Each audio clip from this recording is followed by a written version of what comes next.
kepada Yang Mulia putra guru kami Al-Ustaz Al-Habib Abdul Rahman Ibn Sa'ad Al-Imam Habibullah Balugad Al-Hafiqi, kepada beliau kami mohon untuk memberi mau'izah hasanah. Falyatafaddal mashkura.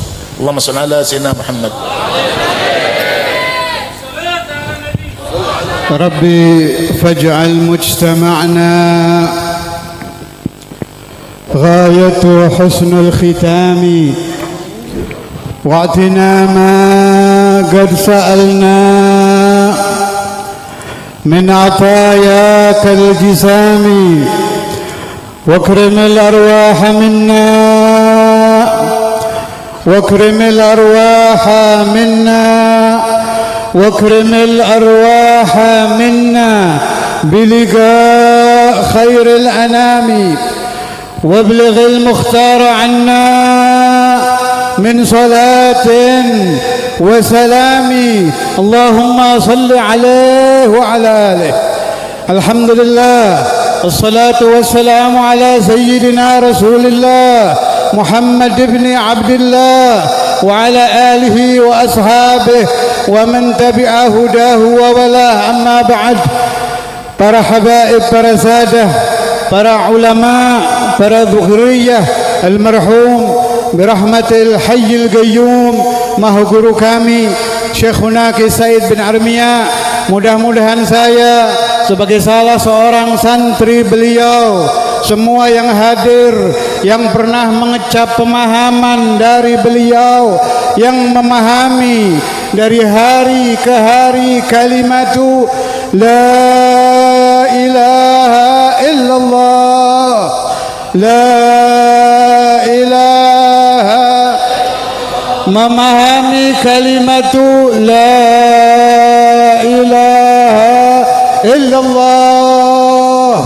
Ketika saya berada di pesantren ini bertahun-tahun, saya menimba ilmu tauhid sepeninggal Sayyidina wa Maulana Al-Walid Al-Habib Abdullah bin Abdul Qadir bil Faqih.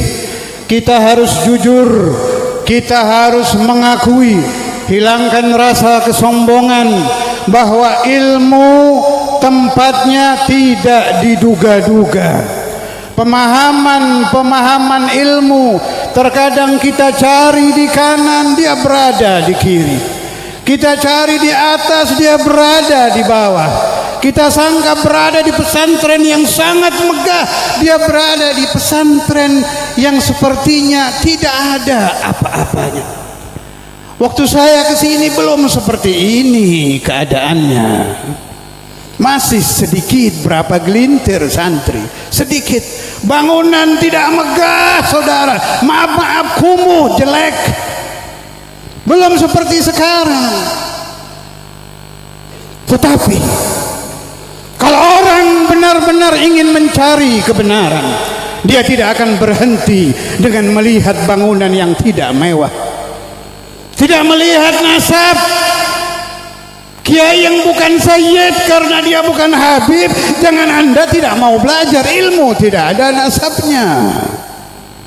Pemahaman tidak ada binnya. Mempelajari ilmu jangan terpengaruh nasab, saudara. Saya tidak ada niat menyinggung, yang tersinggung ya boleh-boleh saja, tapi tidak ada niat di hati saya. Pemahaman saat itu saya ditawari oleh guru kita Kiai Ahmad untuk belajar tauhid. Saya tidak langsung menerima, sebab saya ingat pesan dari Sayyidina wa Maulana Al-Walid.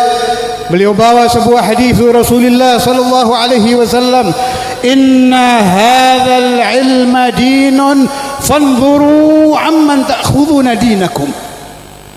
Jangan main-main, kata Nabi, kalau mengambil pemahaman agama, hati-hati. Hati-hati, kata Nabi. Pemahaman yang kamu ambil ini pemahaman agama, bukan pemahaman dasar-dasar negara, bukan pemahaman Undang-Undang 45, meskipun penting untuk negara kita dan harus kita pahami juga, kita ikuti juga, tapi beda.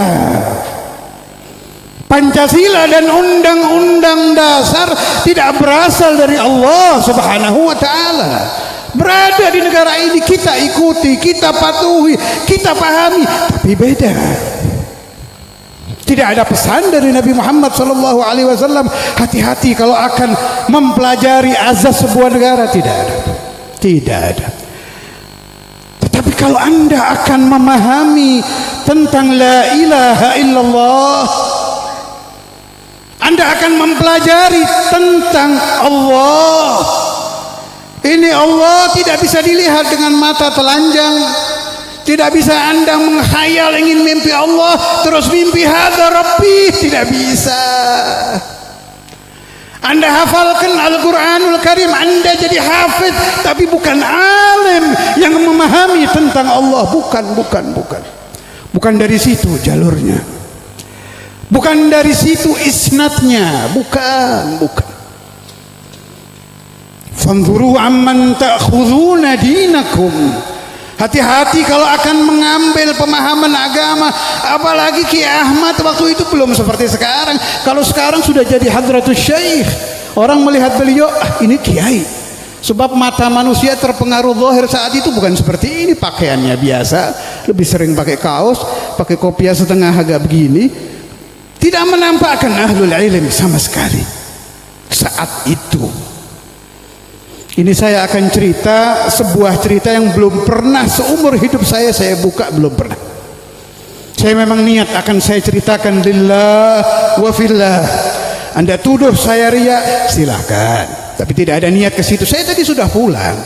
Sudah perjalanan pulang, ada uzur kembali, ya sampai saat ini belum pulang. Mungkin saya disuruh bercerita tentang ini.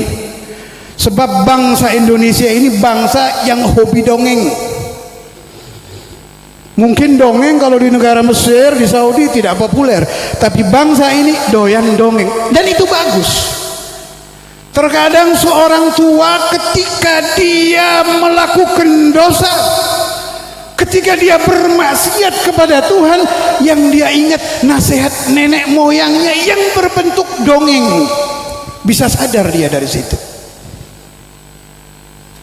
Saat itu ketika hati saya gundah, ini benar apa tidak? Apalagi tidak boleh pakai bahasa Indonesia, saudara. Kata Ki Ahmad, ini ijazahnya dari sana bahasa Jawa.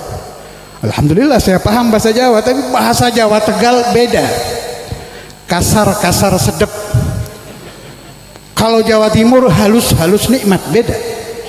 Kalau Tegal kasar sedep. Saya dari Jawa Timur dipaksa harus pakai bahasa Tegal. Jadi maju mundur, iya apa tidak ini. Ki Ahmad cerita, ini begini, saya dulu dapat isyarah mimpi ini, Habib Saleh Tanggul, Habib Husain Warbatan, Abah Panjenengan kesini waktu itu saya dipanggil, Allimin nas allamakallah, Allimin nas allamakallah. Belum menerima hati saya. Sebab saya kalau kata ibu saya ini cengkal. Jujur saja, nggak gampang saya ikut orang itu. Tidak gampang, masih ragu saya. Dilihat kitab ini benar wujud kidam bako dalil ini, tapi entah hati masih belum. Di tengah-tengah saya seperti itu, saya bermimpi Rasulullah sallallahu alaihi wasallam dan Syekhuna Kiai Said duduk di depan Nabi Muhammad sallallahu alaihi wasallam. Wallahi ini mimpi hak. Saya tidak pernah buka kepada orang. Ini mungkin kali terakhir saya hadir hall. Saya tidak suka keluar. Sudah lama saya tidak keluar. Tapi ini penting, harus saya buka. Saya sudah tidak suka berkumpul dengan orang. Saya lebih suka di rumah membaca kitab, ibadah. Tapi saya ditakdirkan saya buka. Tolong dipahami. Jadikan prinsip. Tidak gampang kiai dibenarkan Nabi Muhammad sallallahu alaihi wasallam. Kiai Said membaca risalah awal di depan Rasulullah sallallahu alaihi wasallam. Karena saya kotor, saya tidak melihat muka Nabi dari depan tapi dari belakang. Nabi Muhammad sallallahu alaihi wasallam memakai gamis putih, imamah, rida, Syekhuna duduk di depan Nabi membaca risalah awal. Dulu cetakannya masih coklat, kurang bagus cetakannya yang dulu itu yang beliau baca di depan Nabi. Kemudian saya teringat pesan Sayyidina Maulana Al-Walid Al-Habib Abdullah bin Abdul Qadir Al-Faqih, kalau mimpi Rasulullah sallallahu alaihi wasallam tidak mungkin dari syaitan. Hak. Famadha ba'da al-haqqi illa ad-dhalal, kata Al-Quran. Kalau ada seorang dibenarkan Nabi Muhammad sallallahu alaihi wasallam, baru jatuh ego saya, baru jatuh kecengkalan saya, kekakuan saya hilang. Ini orang benar, ini orang bisa membawa orang kepada Allah. Saudara-saudara saya, ada orang-orang yang sudah meninggal masih bisa mendidik, disebut murabbir ruh. Jasadnya mati tapi bisa mendidik. Kalau anda ziarah ke para wali, kata Al-Habib Abdul Qadir bin Ahmad bin Faqih, idza jalasta indal wali ma asabaka al-matar asabatka ar-rushusha. Kalau engkau duduk di depan wali, kalau engkau ahli dosa mungkin tidak mendapat hujan rahmat, tapi mendapat percikan rahmat. Satu percikan rahmat dari Allah yang anda dapat di depan makam wali. Kalau anda tidak suka solat, anda akan dirubah menjadi ahlus salah. Yang kalau Ramadan belum puasa akan dijadikan ahlus siyam. Yang hatinya kaku, tidak cinta kepada ulama akan dilunakkan untuk mencintai ahlullah. Yang tidak suka membaca Quran akan menjadi ahlul Quran. Yang usianya 60, 70, kalau suka ziarah wali akan diberi husnul khatimah. Saudara, akan diberi husnul khatimah. Anda akan kemana lagi? Sebentar lagi akan meninggal, akan masuk alam kubur, akan berhadapan dengan munkar wa nakir. Siapapun anda, kiaikah, sayyidkah, pejabatkah, alimkah, siapa saja ada, akan masuk ke alam qabr, akan bertemu al munkar wa nakir, akan dicabut oleh malaikat Israel, imma ilal jannah wa imma ilan nar. Kalau tidak ahlul jannah akan menjadi ahlun nar. Na'udzubillah, na'udzubillah, na'udzubillah. Angkat tangan anda, saya ajak anda berdoa. Hilangkan sombong-sombong, ditaruh dulu. Tawajjuh, hadapkan hati kepada hadzal wali. Tawajjuh, tawajjuh, hadapkan hati, hadapkan hati. Wahai pendosa, wahai orang yang tidak salat, wahai orang yang punya hutang tidak bayar, yang punya hutang puasa belum membayar, pejamkan matamu, hadapkan hatimu kepada waliun min auliyaillah. Kita memohon kepada Allah, memohon kepada Allah. Ikuti saya. Allahu Allah, Allahu Allah, Allahu Allah, Allahu Allah. Ya Allah, ya Allah, ya Allah, ya Allah, ya Allah. Ighfir dzunubana, ampuni dosa kami di hadapan waliun min auliyaik. Kami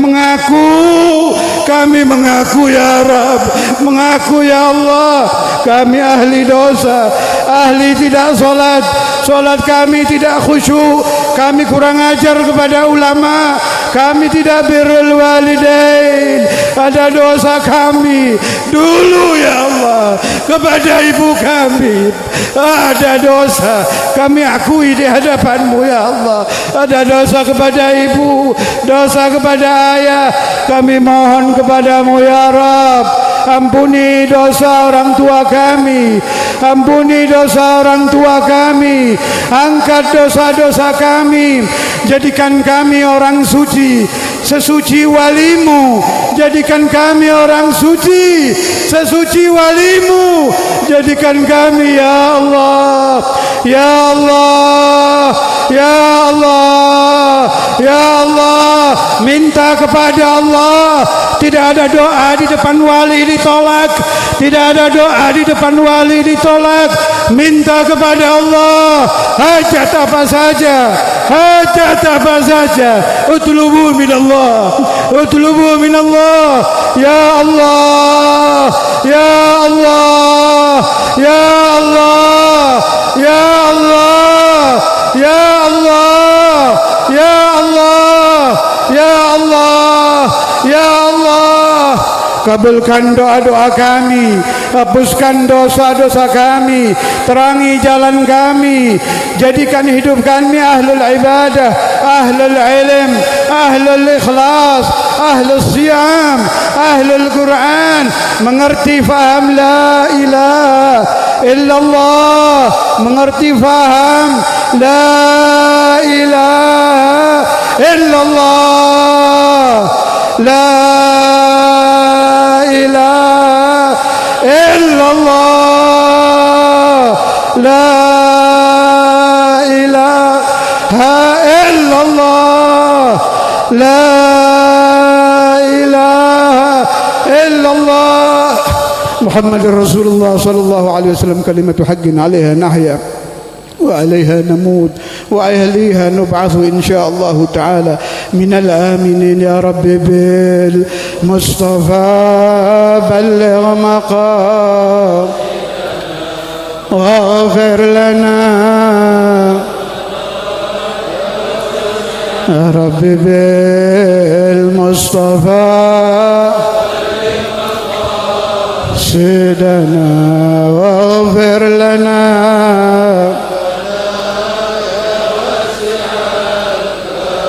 يا رب بالمصطفى سيدنا واغفر لنا. يا واسع هو الحبيب الذي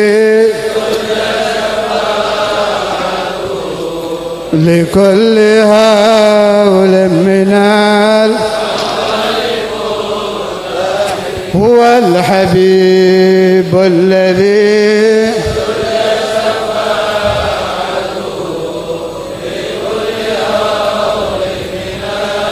أهوال موت. هو الحبيب الذي لكل هول من مولاي صل لم دائما أبدا بك خير الخلق كل مولاي صل دائما أبدا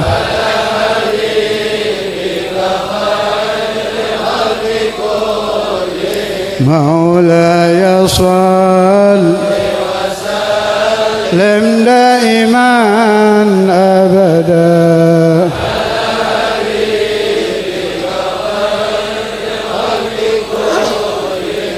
سبحان ربك رب العزة عما يصفون وسلام على المرسلين والحمد لله رب العالمين.